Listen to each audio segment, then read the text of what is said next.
श्री राम जय जय राम।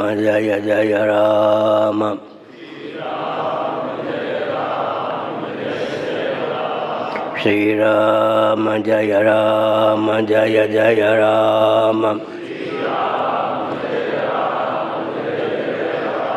श्री राम जय जय राम।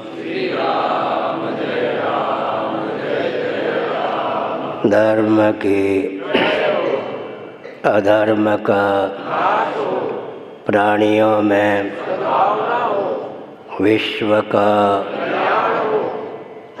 गौ माता की गोहत्या भारत सर्वभूत हृदय धर्म सम्राट श्री स्वामी करपात्री जी महाराज की, श्री जगन्नाथ महाप्रभु की, श्री बलभद्र महाप्रभु की, भगवती सुभद्रा देवी की, चक्र सुदर्शन महाभाग की, वृंदावन बिहारी लाल की। हर हर महादेव। गोविंद जय जय गोपाल जय जय। राधा रमण हरि गोविंद जय जय। श्री कृष्ण गोविंद हरे मुरारे। हे नाथ नारायण वासुदेव।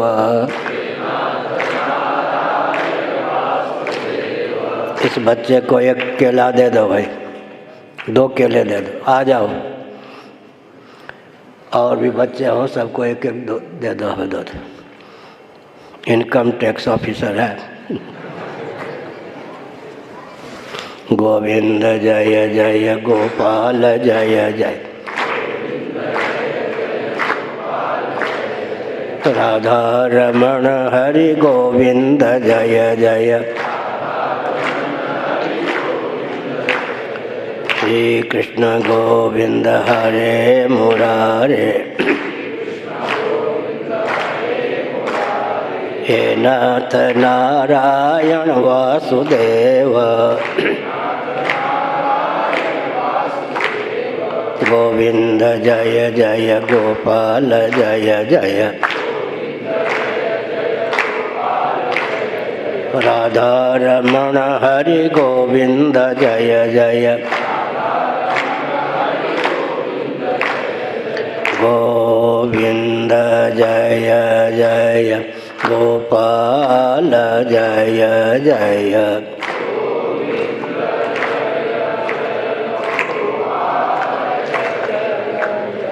राधा रमण हरि गोविंद जय जय।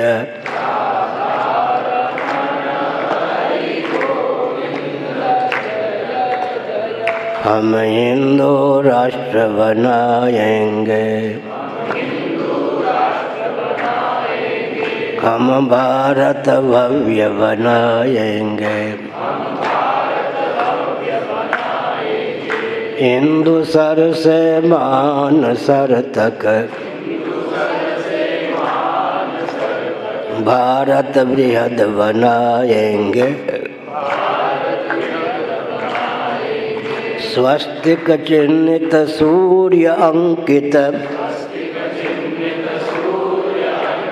केसरिया ध्वज लहराएंगे। हम हिंदू राष्ट्र बनाएंगे, हम भारत भव्य बनाएंगे। हम भारत बृहद बनाएंगे। नारायण। धर्म अध्यात्म राष्ट्र से संबद्ध कोई प्रश्न हो, पूछ सकते हैं।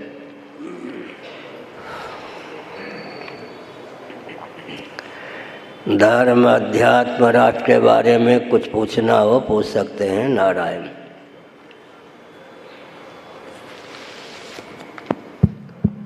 सीताराम राधे श्याम।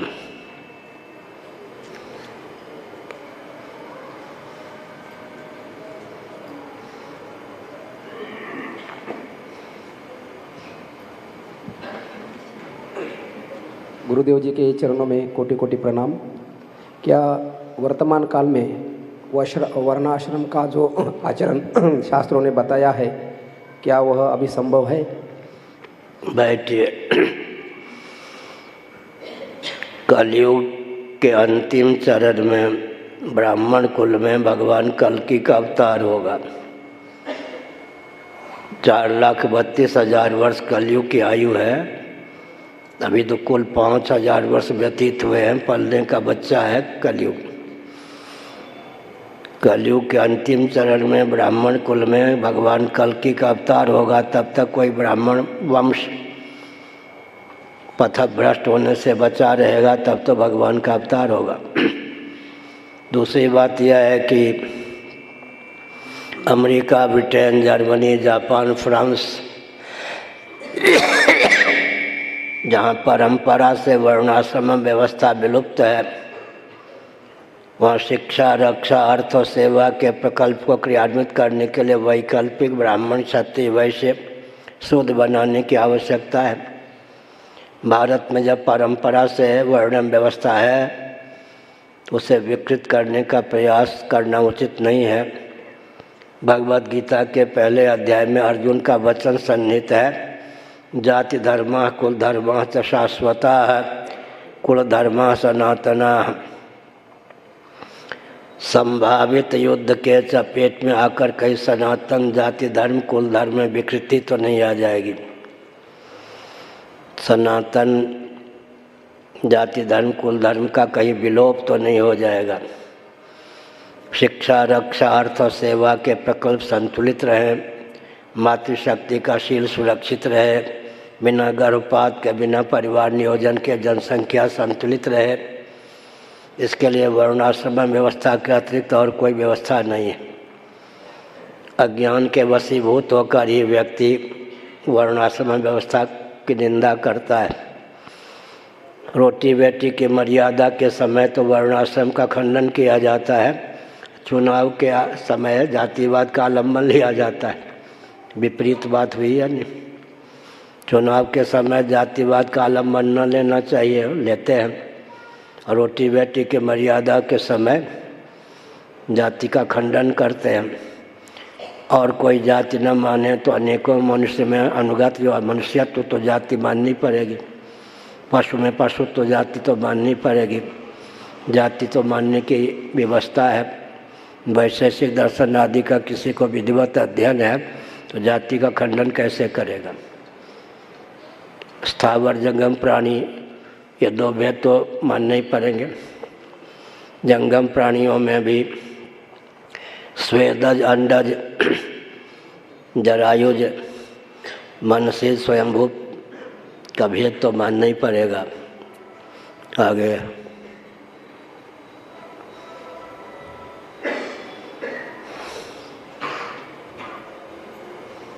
Hello hello. गुरुदेव के चरणों में कोटि कोटि प्रणाम।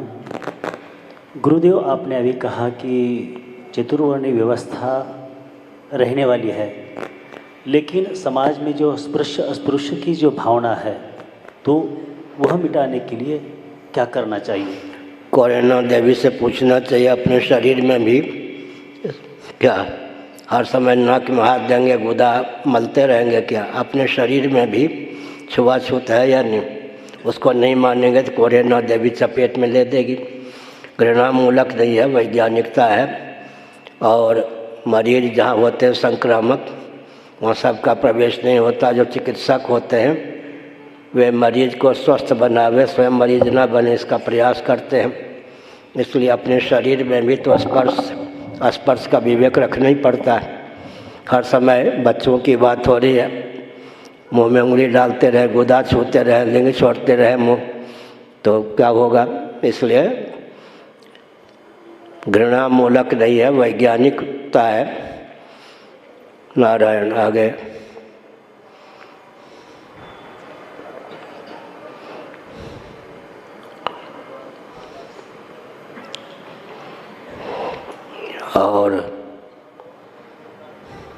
गुरु जी के चरणों में कोटि कोटि नमन बंदन एवं अभिनंदन विधो तो हम गुरु जी से प्रार्थना करते हैं कि ये सांसारिक व्यवस्था और जो सांसारिक संप्रदाय है, जो वस्तु परिकल्पना है, ये सारी व्यवस्था हमारे राष्ट्र को समर्पित जो कर रहे हैं लोग, वस्तु व्यवस्था, इसको सांसारिक व्यवस्था संपन्न करने से हमारा राष्ट्र विकसित हो सकता है क्या?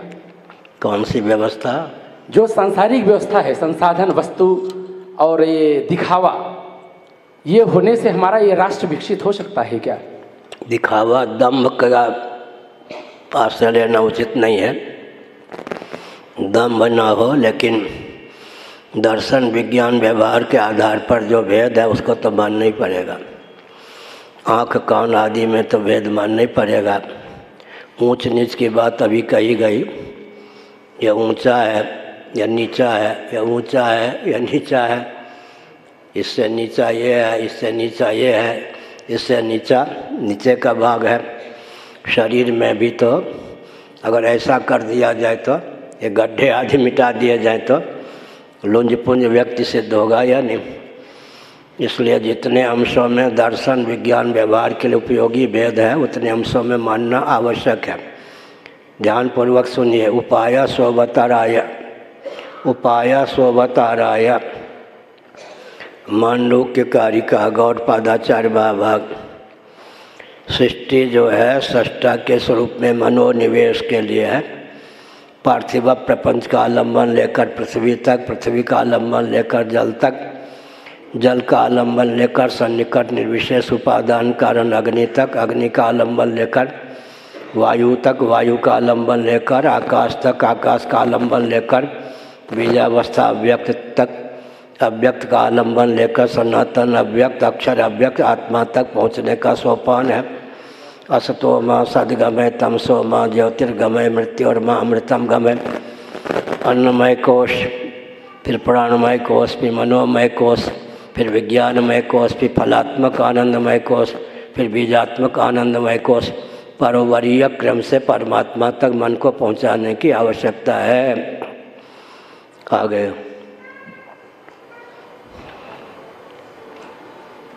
नारायण। सर जी, मैं चालीसगांव तालुका और जलगांव जिला का रहने वाला हूँ।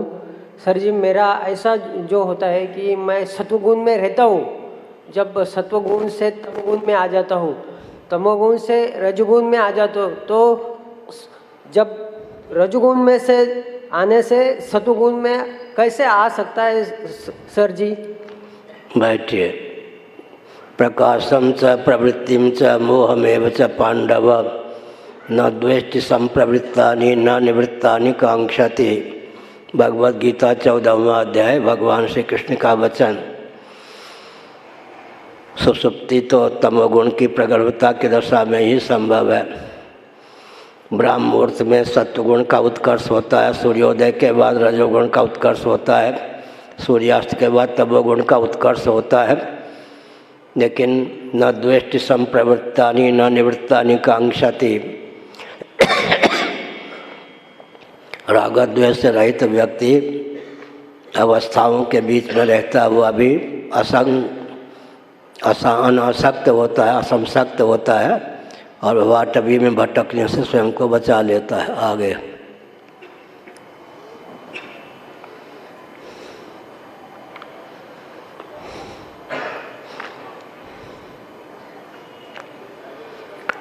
सात्विक आहार विहार से सत्वगुण, राजस आहार विहार से रजोगुण, तामस आहार विहार से तमोगुण की प्रगल्भता होती। आगे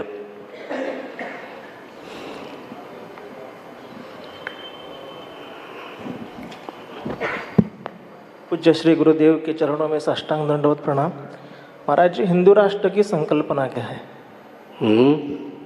हिंदू राष्ट्र की संकल्पना क्या है? बैठिए। लगभग 2.5 वर्ष पहले हम निवास कक्ष से बाहर गोष्ठी में आ रहे थे पुरी में। दीवार से संलग्न है भगवती दुर्गा, उनका चित्रपट है। वहाँ आते ही मेरा मुंह स्वयं खुल गया और 3 बार निकला, हिंदू राष्ट्र, हिंदू राष्ट्र, हिंदू राष्ट्र। हमने समझा भगवती का यह वचन है विश्व में 204 देश हैं। तब तो हिंदू राष्ट्र की लहर 204 देशों तक पहुंच गई है। सबके पूर्वज सनातनी वैदिक आर्य हिंदू थे। यह तो ऐतिहासिक तथ्य है, ऐतिहासिक तथ्य, इसको कौन मिटा देगा। मोहम्मद साहब के पूर्वज कौन थे, ईसा मसीह जी के पूर्वज कौन थे। बृहदारण्यक उपनिषद के आधार पर विचार करें तो श्रीमन नारायण के नाभि कमल से सर्वजीव घनात्मक सर्वदेव घनात्मक हिरण्यगर्भ संज्ञक ब्रह्मा जी का प्रादुर्भाव हुआ। ब्रह्मा जी ने योग बल से स्वयं को मन शत्रुपा के रूप में व्यक्त किया। शत्रुपा ने योग बल से स्वयं को 84 लक्ष योनियों में संभावित स्त्रियों के रूप में व्यक्त किया। मनु जी ने योग बल से स्वयं को 84 लक्ष योनियों में संभावित पुरुषों के रूप में व्यक्त किया। श्रीमद् भागवत आदि पुराणों का अनुशीलन करें तो मरीचि कश्यप आदि महर्षियों की धर्मपत्नियों के गर्भ से देवता धनुज आदि ही नहीं बल्कि स्थावर प्राणी तरुलता गुल्म इत्यादि भी व्यक्त हुए। इससे सिद्ध होता है कि सबके पूर्वज सनातनी वैदिक आर्य हिंदू ही थे। अपने पूर्वजों की पहचान हो। हमारा जो दर्शन है उत्पत्ति परक विज्ञान, स्थिति परक विज्ञान, समृद्धि परक विज्ञान, निग्रह परक विज्ञान, अनुग्रह परक विज्ञान, विज्ञान और वैज्ञानिकों को भी दिशा देने में समर्थ है। आगे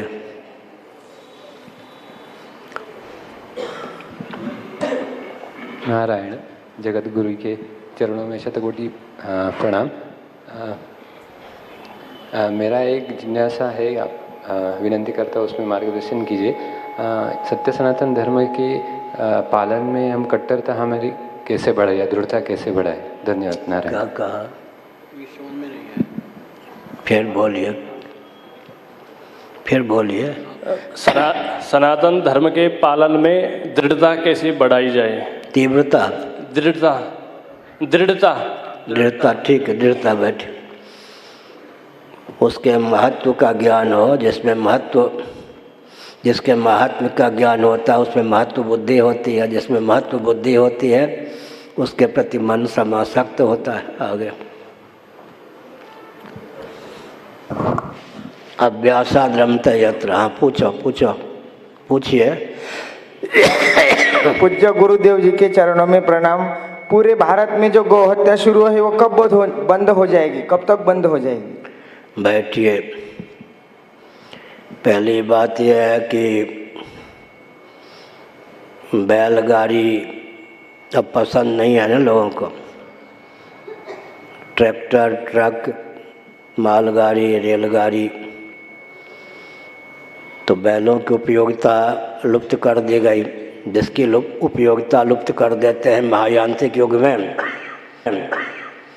उसकी प्रजाति का लोप होता ही है। शास्त्रों में वर्णन है कि एक हल में 13 बैल का पहले उपयोग होते थे। अब बैल का उपयोग ही बंद कर दिया गया तो उसकी प्रजाति कैसे जीवित रहेगी। उदाहरण के लिए पहले मैं राजस्थान की यात्रा करता था, 1 किलोमीटर में 5-7 ऊँट का दर्शन हो जाता था। अब 40 किलोमीटर में भले ही एक ऊँट का दर्शन हो। ट्रैक्टर इत्यादि ने क्या इंजर मशीनों ने चेतन प्राणियों की उपयोगिता बंद कर दी। ये चेतन प्राणी मनुष्यों से पोषित होते थे और मनुष्यों की जीविका में, जीवन निर्वाह में इनका उपयोग होता था। महायंत्रों के द्वारा सब काम करने लगे तो स्थावर वृक्षादि जो प्राणी हैं इनका भी विलोप हो ही रहा है, वन का विलोप हो ही रहा है, वन्य पशुओं का विलोप हो रहा है, वनचर जीवों का विलोप हो ही रहा है, गाँवों का विलोप हो रहा है। महानगर की ओर भागेंगे तो कुछ बचेगा। महानगर का अर्थ क्या होता है? जहाँ शुद्ध मिट्टी सुलभ न हो, शुद्ध पानी सुलभ न हो, शुद्ध प्रकाश सुलभ न हो, शुद्ध पवन सुलभ न हो, प्रचुर आकाश सुलभ न हो, शुद्ध मनोभाव सुलभ न हो, शुद्ध मुस्कान सुलभ न हो, संयुक्त परिवार सुलभ न हो, कुलगुरु सुलभ न हो, कुलदेवी सुलभ न हो, कुलदेवता सुलभ न हो, कुलोचित आचार विचार सुलभ न हो। तो महानगर का जो निर्माण है वो पतन का द्योतक है विकास के नाम पर। इसको समझने पर उत्कर्ष होगा। आगे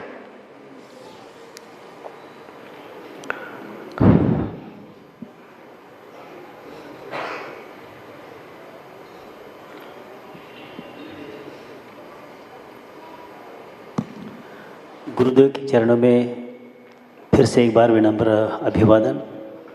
गुरुदेव, आपने अभी कहा था कि चतुर्वर्णी व्यवस्था में स्पृश्यता होना चाहिए, जिसे आपने वैज्ञानिक कारण बताया है।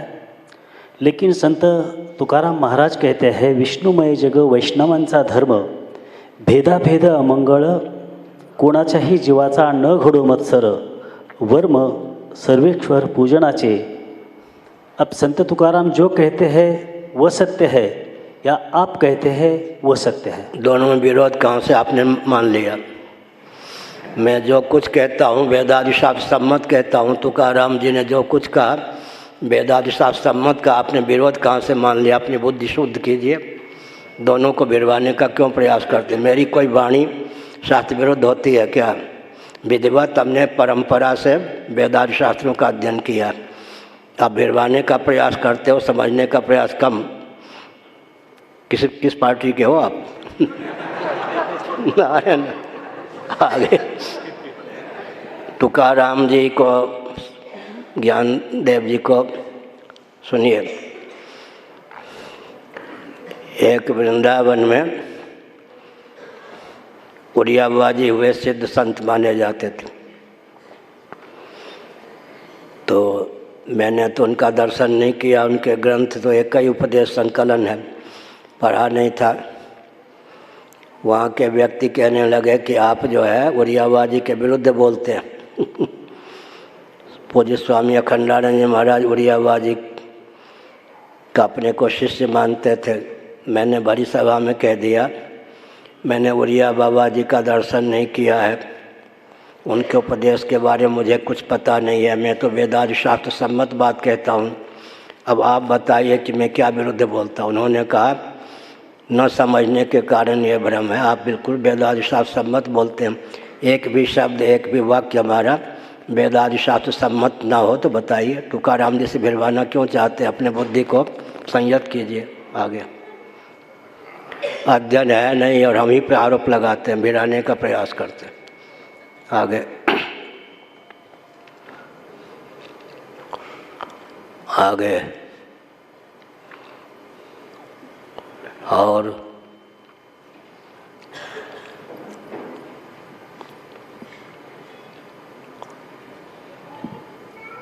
प्रणाम स्वामी जी। अभी आपने उड़िया बाबा जी का नाम लिया। उन्हीं के ग्रंथ में एक जगह ऐसा पढ़ा है कि हमने तो ज्ञानी को बहुत देखा है, लेकिन जो ज्ञान निष्ठा संपन्न महापुरुष है उनको कम देखा है। ज्ञान निष्ठा संपन्न क्या कह रहे? ज्ञानियों को बहुत देखा है, ज्ञान निष्ठ महापुरुषों को हाँ कम देखा है। कम देखा। बैठिए, ज्ञान और ज्ञान निष्ठा। बैठिए। मैं सन 72 से 92 तक उनके आश्रम में रहा हूँ, इस पद पर प्रतिष्ठित होने के पहले। समझ गए कितने वर्ष हो गए? 20 वर्ष हो गए। उड़िया बाबा जी कोई ग्रंथ नहीं लिखते थे, न प्रवचन करते थे। प्रश्न कोई करते थे, उत्तर दे देते थे। मुनीलाल गुप्त जिनके सन्यास का नाम हुआ, सनातन देव जी, उन्होंने उड़िया बाबा जी के प्रवचनों का संकलन करके एक उपदेश ग्रंथ छपवाया। और आपको प्रसन्नता ही होगी, मुनीलाल गुप्त जिनके सन्यास का नाम था सनातन देव जी, मेरे श्रोता रहे। और गीता प्रेस से जो कल्याण का अंक जिसमें छपता था पढ़ो सुनो और करो, सुदर्शन सिंह चक्र जिनके लाखों पाठक थे वो मेरे श्रोता रहे वृंदावन में। इतने भी कहीं देना पर्याप्त। सुदर्शन सिंह चक्र भी ऐसे बैठ के आपकी तरह मेरे प्रवचन सुनते रहे। और सनातन देव जी भी, उड़िया बाबा जी का एक ही ग्रंथ है, वो सनातन देव जी ने उनके उपदेशों का संकलन किया है। आगे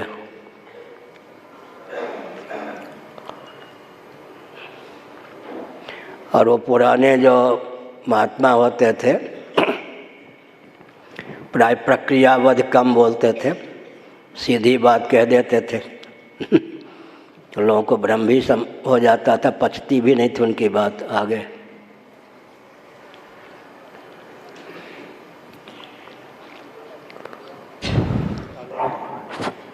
क्या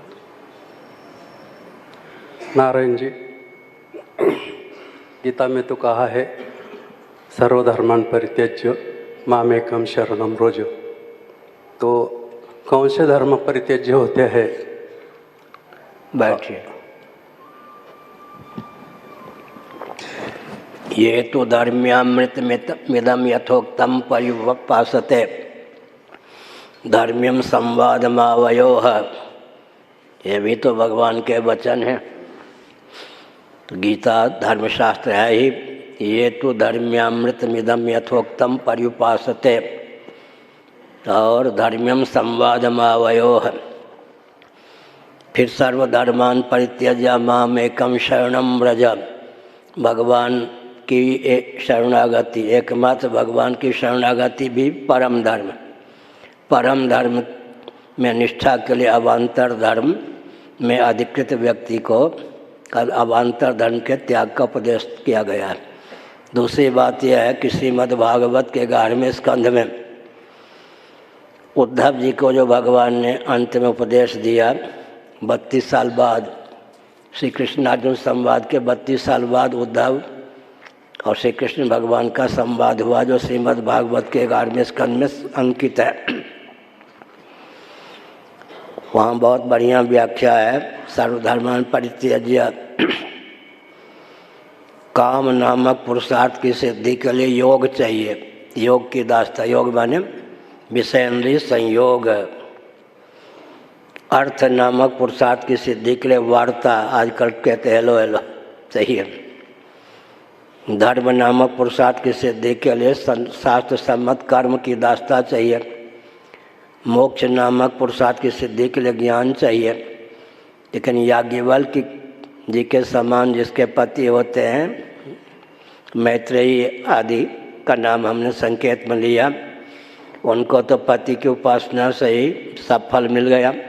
इसी प्रकार भगवान की उपासना से, भगवान की शरणागति से अन्य सब धर्मों की रक्षा हो ही जाती है। परम धर्म की अभिव्यक्ति के लिए अवान्तर धर्म के त्याग का वर्णन है। शरणागति परम धर्म है। अधिकृत व्यक्ति के लिए वो भी आगे।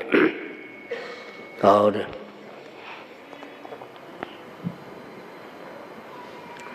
ज्ञान तो अपना ही स्वरूप है, तो फिर ज्ञान कैसा हो जाएगा? क्या कहा? ज्ञान अपना स्वरूप है तो ज्ञान कैसे हो जाएगा? स्वरूपभूत ज्ञान है और आवरण का विध्वंसक, अज्ञान का विध्वंसक ज्ञान है। दोनों में अंतर है। स्वरूपभूत ज्ञान तो है ही, लेकिन अज्ञान भी बना हुआ है, अध्यास भी बना हुआ है। जैसे अग्निगत, अग्नि जो है काष्ठगत है, पाषाणगत है, लेकिन वह काष्ठगत अग्नि काष्ठ का विरोधी नहीं है। घर्षण होने पर काष्ठ को खाता हुआ ही अग्नि तत्व प्रकट होता है। इसलिए ज्ञान स्वरूप आत्म तत्व है, लेकिन वह ज्ञान और आवरण का विध्वंसक नहीं है। मैं एक संकेत करता हूँ। दीवाल आदि पर सूर्य की सामान्य रश्मियाँ पड़ती हैं। सूर्य के प्रकाश से सामान्य रूप से रश्मियाँ प्रकाश और दीवाल इत्यादि प्रकाशित होते हैं। लेकिन दर्पण में अभिव्यक्त जो सूर्य होता है, उसको दीवाल आदि की ओर कर दें तो विशेष रूप से दीवाल आदि वस्तु में प्रकाशित हो जाती हैं। इसी प्रकार सामान्य प्रकाश और विशेष प्रकाश को लेकर आपने जो कहा वो शंका का समाधान संभव है। आगे अच्छा प्रश्न किया।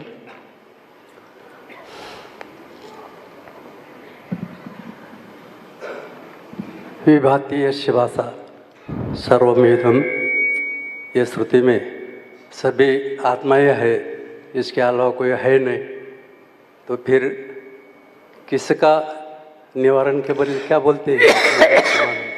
क्या पूछा? तो निकालने के लिए कुछ आवरण है ही नहीं और सभी भगवान का ही स्वरूप है, तो फिर इसके आगे क्या निवारण करेंगे? ठीक है, ज्ञान पाले रहिए, फिर देखिए क्या होता है।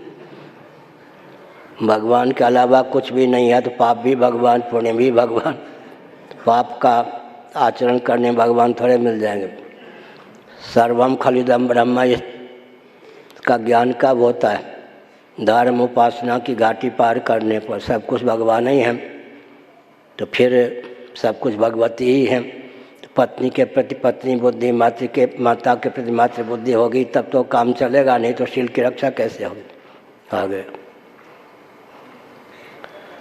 किसी भी ज्ञान का दुरुपयोग करना अपनी अधोगति का मार्ग प्रशस्त करना है। बुरा न मानो होली। आगे और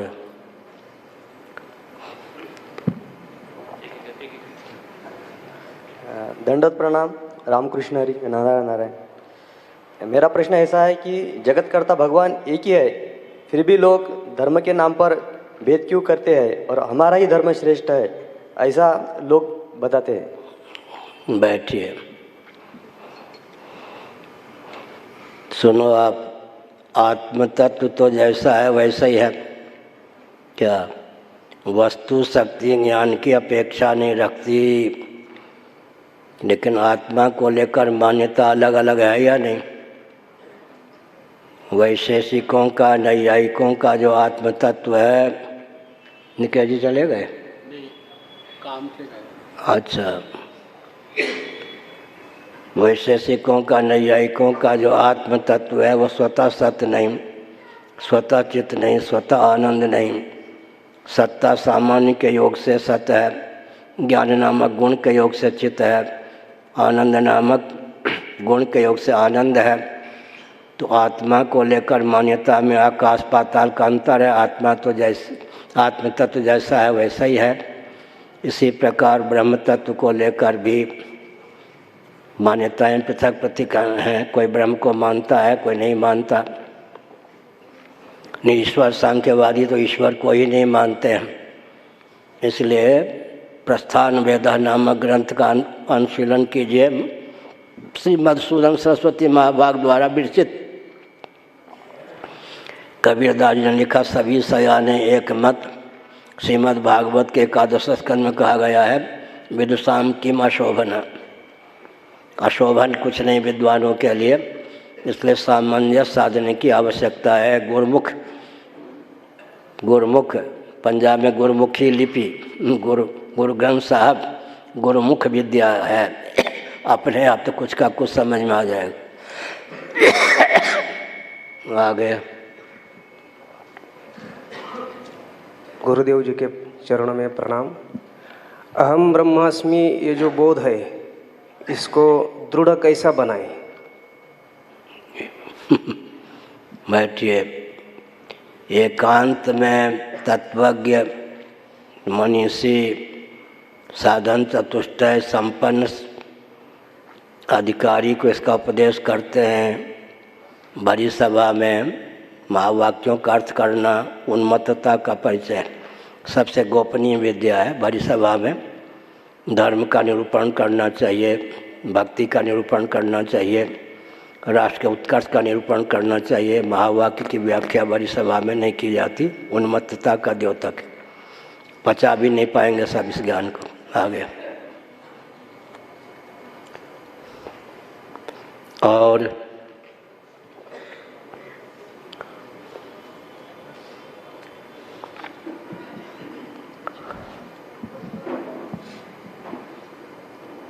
श्री गुरुदेव के चरणों में साष्टांग दंडवत। हिंदू राष्ट्र संकल्प में हमारा दायित्व क्या है? एक हिंदू परिवार से 1 घंटा 1 रुपया रोज निकले। अपने अतिरिक्त 9 व्यक्तियों को जोड़िए। अपने क्षेत्र को हर प्रकार से सुसंस्कृत, सुशिक्षित, सुरक्षित, संपन्न, सेवापरायण, स्वस्थ बनाने का प्रयास कीजिए। काम बन जाएगा। सबके पूर्वज सनातनी वैदिक आर्य हिंदू थे। इस ऐतिहासिक तथ्य का ख्यापन कीजिए, ज्ञापन कीजिए। आगे अपना जीवन सनातन आचार विचार से मंडित कीजिए, मार्ग प्रशस्त होगा। आगे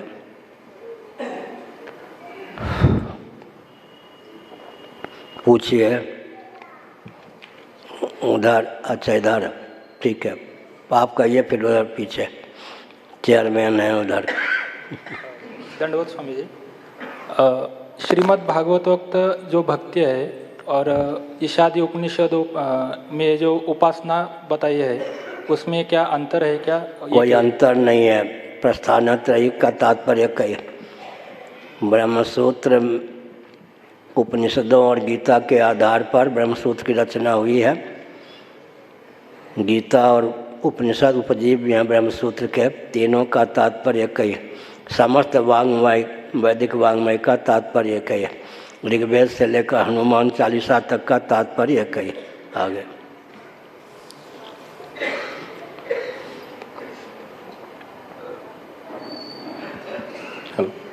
श्री गुरुदेव जी के चरणों में कोटि कोटि नमन। गुरुदेव जी, हिंदू राष्ट्र के लिए आपने बहुत अच्छा कदम उठाए हैं और अखंड हिंदू राष्ट्र बनना ही चाहिए, सभी हिंदुओं का सपना है और ये सपना कभी तक पूरा होएगा हम सभी का, तो कृपया करके आप कीजिए। और उसके लिए देख रहा हूँ आज के डेट में कि हर हिंदू का हाथ खींचने के बजाय पैर खींचने के चक्कर में हमेशा पड़ा रहता है। बैठिए, सबको बटोरने का हम प्रयास नहीं करते, समझ गए।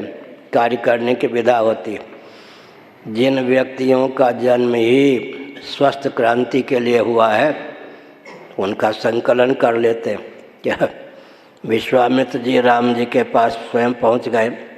राम जी वनवासी होकर संतों को, ऋषि मुनियों को बटोर लिया, इकट्ठा कर लिया।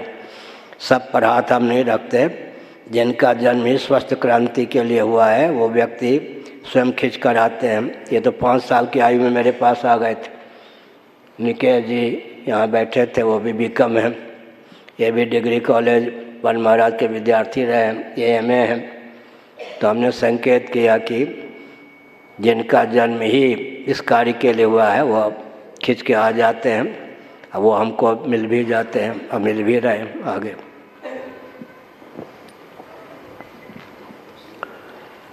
हाँ, और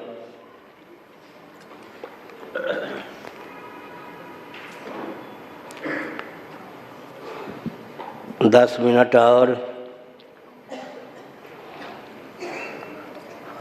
पूछिए।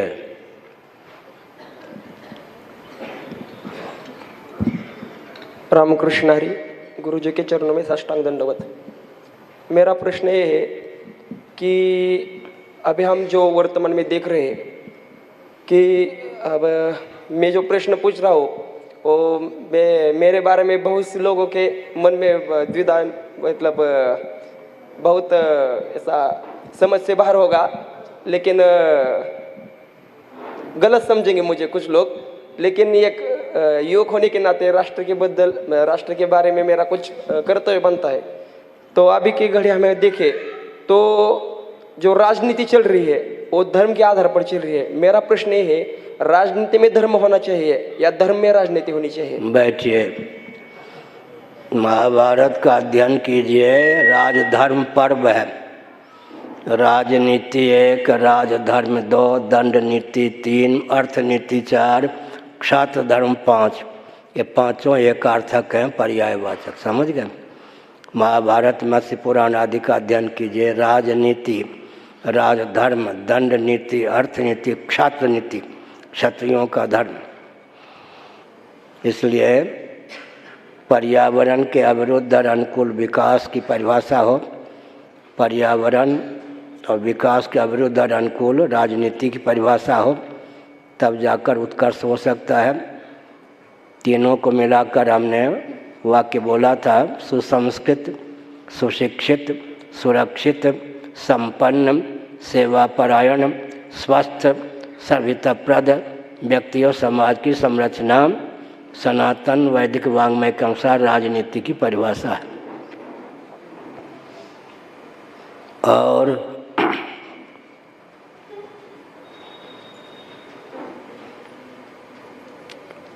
और कोई प्रश्न है? पूछोगे?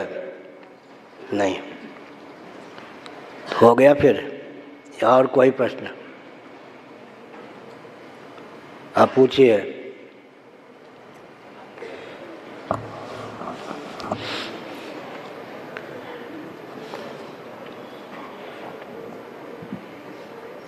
रामकृष्ण हरि, प्रश्न ऐसा है कि एक हिंदू राष्ट्र हिंदुओं के लिए ही नहीं तो बल्कि संपूर्ण मानव जाति के लिए कैसे फायदेमंद हो सकता है? मैंने कहा ना, ध्यानपूर्वक सुनिए। सबके पूर्वज सनातनी वैदिक आर्य हिंदू थे, सुसंस्कृत, सुशिक्षित, सुरक्षित, संपन्न, सेवापरायण, सर्वहितप्रद व्यक्ति और समाज की संरचना। इसमें सबका उत्कर्ष हुआ या नहीं? हीनता, दीनता, दरिद्रता, संकीर्णता का जो अपनोदन करे वही तो हिंदू है। आगे रामकृष्ण हरि। अखंड भारत कैसे बन सकता है? 100 वर्षों की अवधि में वर्मा, श्रीलंका, पाकिस्तान, बांग्लादेश, तिब्बत, भूटान ये सब भारत से पृथक हो गए।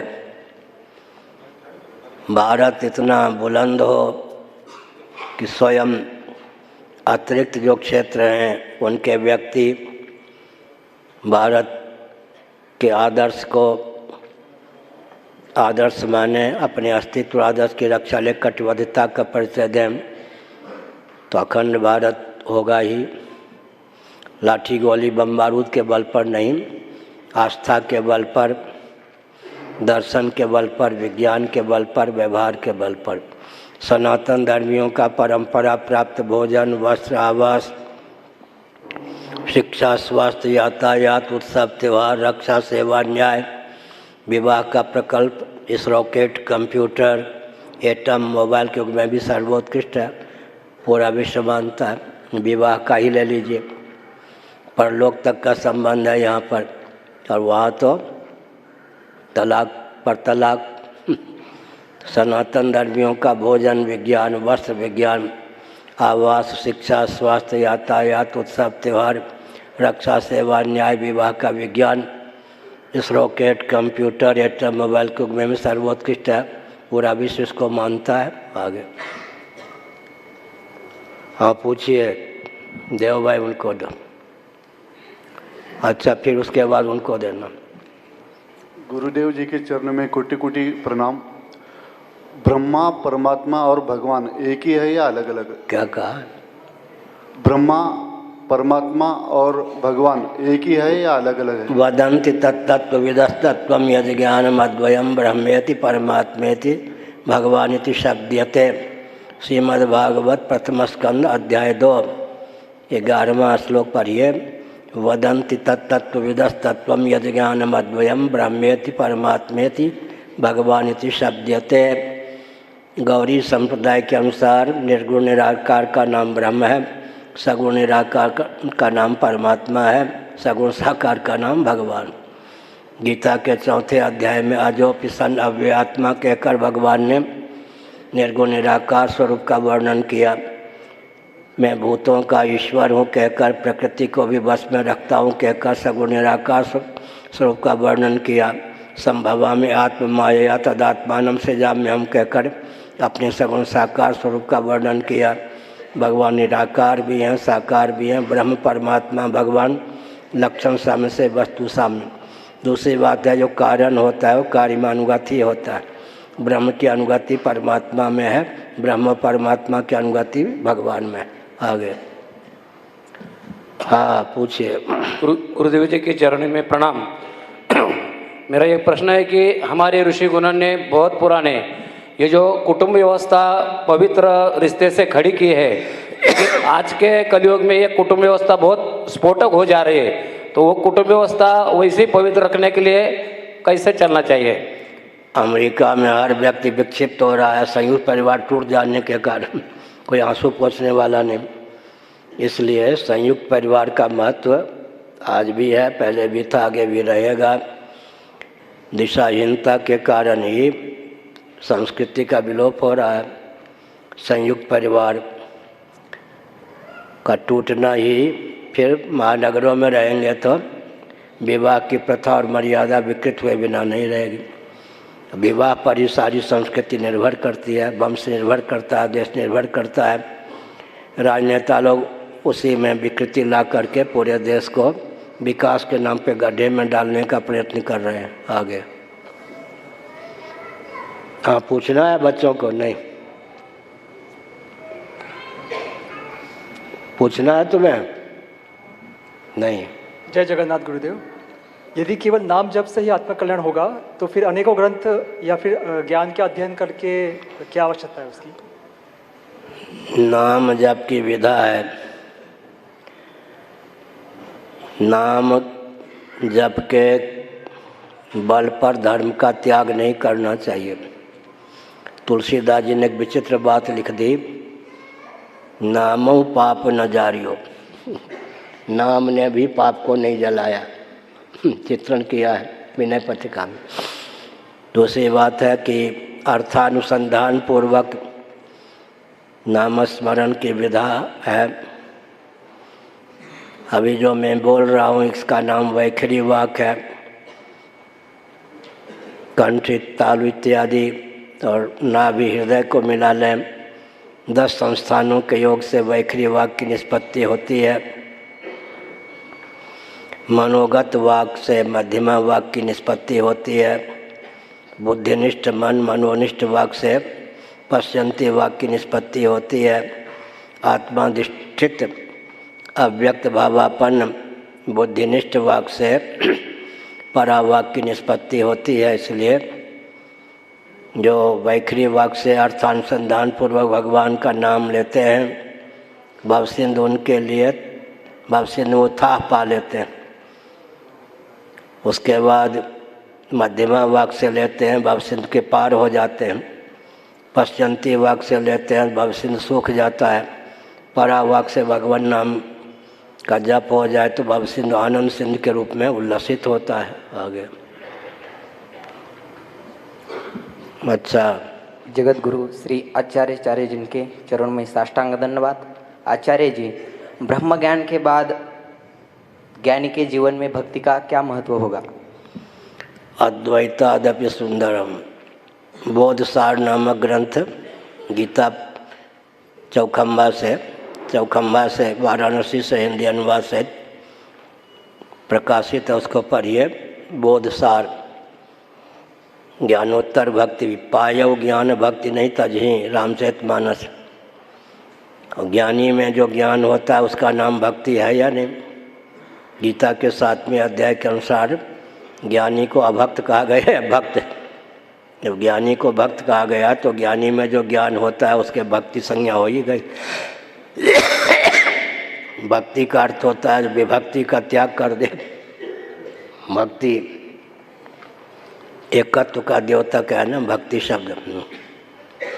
विभक्ति का त्याग कर दे माने भेद बुद्धि का अपनोदन कर दे, अंत में वही भक्ति है। भक्तिया माम अभिजानाति यावान निश्चात्म तत्वतः तत्व माम तत्वतो ज्ञात्वा विश्रुते तदनंतरम। गीता का 18वां अध्याय। और अच्छे प्रश्न किए गए। हाँ कहिए। गुरुदेव के चरणों में साष्टांग प्रणिपात। यह एक प्रश्न था गुरुदेव कि प्रायः कर्मकांड के आचार्यों को समाज से यह कहा जाता है कि घर वापसी की जो प्रक्रिया है वह कराई जाए या उसके लिए कुछ जो है प्रयोग इत्यादि कराए जाए, प्रायश्चित इत्यादि। तो घर वापसी की यथा योग्य प्रक्रिया क्या होनी चाहिए? बैठ। राजस्थान में एक व्यावर नामक शहर है। हमारे पूर्वाचार्य स्वनामधन निरंजन देवत्री जी महाभाग की जन्मभूमि व्यावर। लगभग 30 वर्ष पहले जब शंकराचार्य में हुआ व्यावर की मैंने यात्रा की, वहाँ के मुसलमान हमारे पास आए। उन्होंने कहा कि मुस्लिम शासन काल में हमारे पूर्वज न चाहते हुए भी मुसलमान बनने के लिए बाध्य किए गए, लेकिन हम गो मांस का सेवन नहीं करते हैं। विवाह की प्रथा आपस में पूर्वत है और हमें अपने कुल देवी का ज्ञान भी है। उन्होंने अपनी कुल देवी का नाम बताया। हमने उनकी कुल देवी का मंदिर बने इसलिए शिलान्यास किया। वहाँ जाकर देख सकते हैं भव्य मंदिर में देवी प्रतिष्ठित हैं। हजारों की संख्या में वो क्षत्रिय फिर हो गए, क्योंकि उनमें विकृति थी नहीं, गौमांस आदि सेवन करते नहीं थे। विवाह की प्रथा भी पूर्ववत थी।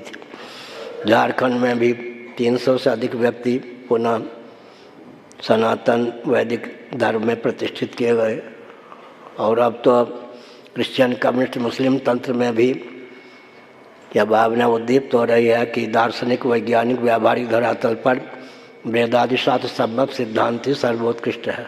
आगे हो गया या और? हाँ पूछिए टोपी वाले, दर्शक टोपी वाले ही हैं, यहाँ की संस्कृति है। हाँ उधर भी है कोई? प्रणाम हाँ गुरुदेव। आगे आके पूछो। यहाँ आ जाओ, यहाँ हाँ लेफ्ट राइट। आगे आ जाओ। प्रणाम गुरुदेव। हाँ साहस तो किया। हम माला क्यों करते हैं? यहाँ आ जाओ, भूख लगी है तो केला भी ले लो। एक पंच तो कहा, पूछो। हम माला क्यों करते हैं? हैं? माला क्यों करते हैं? ओ माला। सुनो सुनो। बढ़िया, बैठिए। माला मन, हाथ नामक इंद्रिय और नेत्र तीनों संवेद होते हैं। माला से जप करने पर मन भटकने का मार्ग दूर हो जाता है। माला का आलम्बन न ले तो मन भटकता है, इसलिए कर्मेंद्रिय, ज्ञानेंद्रिय, अंतःकरण तीनों का उपयोग हो जाता है। इसलिए माला से जप करते हैं। माला का उल्टा होता लामा। दलाई लामा से पूछो, जप करते करते व्यक्ति के जीवन में मालो माल हो जाता, व्यक्ति हर प्रकार से उसका उत्कर्ष होता है।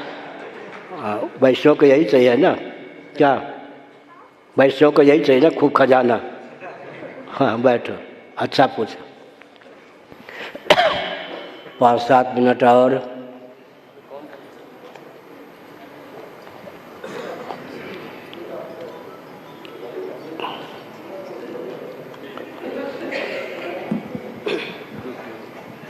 रामकृष्ण हरि। श्री गुरुदेव के चरणों में मेरा प्रणाम।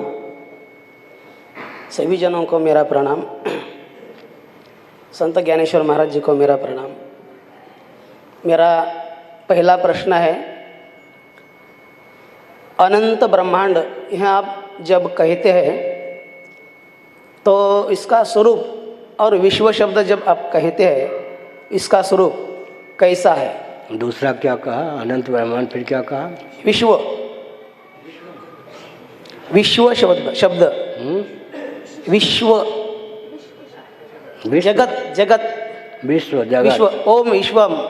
हाँ बैठ। स्कंद पुराण में इंद्रद्युम्न राजा मालवा नरेश के अनुरोध पर ब्रह्मा जी ने दारू ब्रह्म, श्री बलभद्र, जगन्नाथ, सुभद्रा, सुदर्शन को प्रतिष्ठित किया। स्कंद पुराण में उसका वर्णन है। फिर ब्रह्मा जी ने स्तुति की, हम शारदा त्रिकोटि ब्रह्मा हैं। तो जितने ब्रह्मा उतने ब्रह्मांड, 3.5 करोड़ ब्रह्मा हैं, 3.5 करोड़ ब्रह्मांड हैं। 3.5 ही क्यों कहा? अकार, उकार, मकार और अर्धमात्रा को लेकर मुख्य रूप से 3.5 करोड़ ब्रह्मांड हैं। लेकिन उपनिषदों में अनंत कोटि ब्रह्मांड नायक भी कहा जाता है। कोटि माने वहाँ पर करोड़ न होकर प्रकार। आगे शारदा त्रिकोटि, 3.5 करोड़। उधर रामचरितमानस में क्या कहा गया है? ब्रह्मांड निकाया निर्मित माया, रोम रोम प्रतिवेद कहे। अनंत कोटि ब्रह्मांड को लेकर भी वचन है, 3.5 करोड़ ब्रह्मांड को लेकर भी वचन है। दोनों में सामंजस्य भी है। और कोई भी महाभारत के अनुसार भीष्म जी ने गणित के आधार पर कहा, उत्पत्ति तो गणेय पदार्थों की होती है, गणना की सीमा में जो वस्तु है, व्यक्ति है, उसी की उत्पत्ति होती है। मानव बुद्धि गम्य न होने पर भी अगर किसी की उत्पत्ति है तो समझना चाहिए मनुष्य, पशु इत्यादि गणना की सीमा में। देखिए, जहाँ तक अगणित योद्धा, अगणित का माना बहुत भी होता है, गणना की सीमा से बाहर भी होता है। एक लिख देने के बाद भी शून्य लिखने पर 1000 परार्ध होता है। गणित की सीमा का अतिक्रमण करके गणे की गणना, अगणित की लक्षणा का नाम गणित है। आगे रामकृष्ण हरि। श्री गुरुदेव जी के चरणों में मेरा प्रणाम। मेरा दूसरा प्रश्न है, अपने सनातन वैदिक आर्य हिंदू धर्म में जो 4 वर्ण है, इस 4 वर्ण में जो पूर्व मीमांसा में 4 धर्म के प्रकार बताए गए हैं, वो सामान्य धर्म, विशेष धर्म और असाधारण धर्म और आपद धर्म, ये 4 ही धर्म का 4 ही वर्णों के लोगों को ज्ञान कैसे हो जाए? मनुस्मृति आदि में है, श्रीमद् भागवत सप्तम स्कंद में सामान्य धर्म और विशेष धर्म, आत्मन प्रतिकूलानि परेशान न समाचरित, और गीता का जो 6ठा अध्याय है, आत्मोपमेन सर्वत्र समम पश्यति अर्जुन सुखम वा यदि वा दुखम स योगी परमो मतः। जैसा व्यवहार हम दूसरों से अपने प्रति चाहते हैं, वैसा व्यवहार अन्यों के प्रति करें। एक हिंसक भी दूसरों से अपने प्रति अहिंसा की भावना रखता है। एक मिथ्याभाषी भी दूसरों से अपने प्रति सत्य भाषण की भावना रखता है। एक चोर भी दूसरों से अपने प्रति अचौरी की भावना रखता है। एक व्यभिचारी भी दूसरों से अपने बहू बेटी अपने प्रति संयम की भावना रखता है। एक परिग्रही भी दूसरों से अपने प्रति अपरिग्रह की भावना रखता है कि हमारी लूटी हुई संपत्ति लूट कर न चला जाए। इसलिए आत्मना प्रतिकूलानि परेशान न समाचरित, ये सामान्य धर्म है। लेकिन एक विचित्र बात, जैनों ने अहिंसा, सत्य, अस्तेय, ब्रह्मचर्य, परिग्रह का नाम दिया है पंचशील। मैं दिल्ली में विद्यार्थी था तो पंचशील पर डिबेट में बोला था कभी, बहुत पहले, तो विज्ञान भवन में प्रतियोगिता में पंचशील। लेकिन थोड़ा विचार कीजिए, अहिंसा वर्ण आश्रम व्यवस्था में न ढली हो तो सबके बस की बात नहीं कि अहिंसा को पूर्ण रूप से अपने जीवन में प्रतिष्ठित कर ले। अहिंसा के गर्भ से हिंसा निकल आती है और सत्य के गर्भ से मिथ्या भाषण निकल आता है। अचौरी के गर्भ से चौरी निकल आता है। ब्रह्मचर्य के गर्भ से व्यभिचार निकल आता है। अपरिग्रह के गर्भ से परिग्रह। इसलिए वर्णाश्रम के सांचे ढांचे में अगर सामान्य धर्म को ढाल देंगे तो व्यवहार में उसकी उपयोगिता होगी, नहीं तो सामान्य धर्म विस्फोटक भी बन जाएगा। पहले मैंने कहा भागवत के 7वें स्कंध में युधिष्ठिर जी के पर नारद जी ने सामान्य धर्म और वर्णाश्रम धर्म, विशेष धर्म दोनों का वर्णन किया है। मानवोचिशील संयम, यह सामान्य धर्म। फिर शिक्षा, रक्षा, अर्थ, सेवा के प्रकल्प को क्रियान्वित करने के लिए वर्णाश्रम धर्म आ गए।